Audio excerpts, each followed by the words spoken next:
कांग्रेस भले ही प्रदेश में सरकार बनाने जा रही हो, लेकिन पार्टी ने अभी से अपनी सत्ता के स्कूटर के लिए बसपा की स्टेपनी के जुगाड़ में हाथ पैर मारने शुरू कर दिए हैं, ताकि अगर बीच रास्ते में किसी निर्दलीय विधायक ने स्कूटर पंचर किया या किसी और वजह से पंचर हुआ तो सत्ता को स्टेपनी की मदद से आगे बढ़ाया जा सके। दरअसल 36 का आंकड़ा कांग्रेस के लिए मुसीबत बन गया है। एक और सरकार बनाने के लिए इस आंकड़े को पाने के लिए उसके पसीने छूटे। दूसरी ओर पार्टी के भीतर वह नेताओं के बीच बने 36 के आंकड़े से निजात चाहती है और इसे आगे बढ़ाना चाहती है। कांग्रेस ने प्रदेश में जैसे तैसे निर्दलीय और उपरांत पी के विधायक की मदद से सरकार बनाने के लिए जरूरी 36 का आंकड़ा तो जुटा लिया है, मगर अब उसकी चिंता में पार्टी के भीतर सीएम पद के दावेदार नेताओं के बीच 36 का आंकड़ा है। इसकी वजह से बामुश्किल बहुमत जुटा सकी कांग्रेस के लिए बाद में भारी झंझट खड़ा हो सकता है और जरा सी चूक सरकार को विपक्ष में जाने को मजबूर कर सकती है।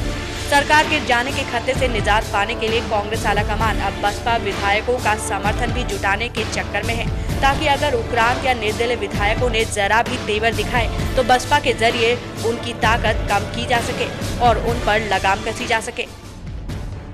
सियासत के जानकारों की माने तो इस वक्त निर्दलीय और उपरांत कांग्रेस की मजबूरी बने हुए हैं और कोई भी समझदार राजनीतिक दल यह नहीं चाहता कि वह 5 साल मजबूरी को ढोए और 5 साल तक थोड़े से विधायकों से दबाव में काम करने को मजबूर हो।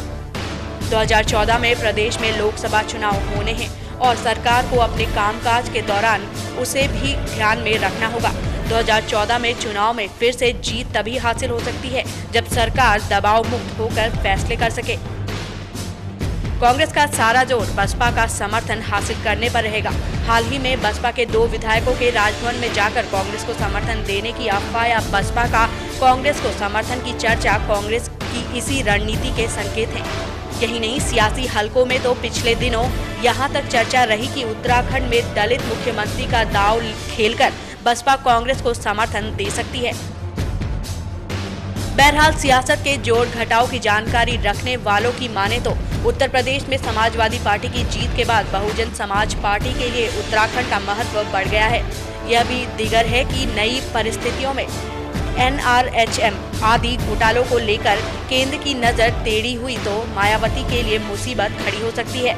ऐसे में बसपा उत्तराखंड में कांग्रेस को समर्थन देने के बदले केंद्र से राहत की उम्मीद पाल सकती है। यह बात और है कि प्रदेश में बसपा 2007 के 8 के आंकड़े से घटकर 3 पर सिमट गई, लेकिन भाजपा और कांग्रेस के बराबरी पर छूटने की वजह से उसके 3 विधायकों को नजरअंदाज नहीं किया जा सकता। बसपा ने अगर भाजपा को समर्थन दे दिया तो इससे प्रदेश में नए समीकरण पैदा होंगे और सरकार का बनना या गिरना बहुत आसान हो जाएगा।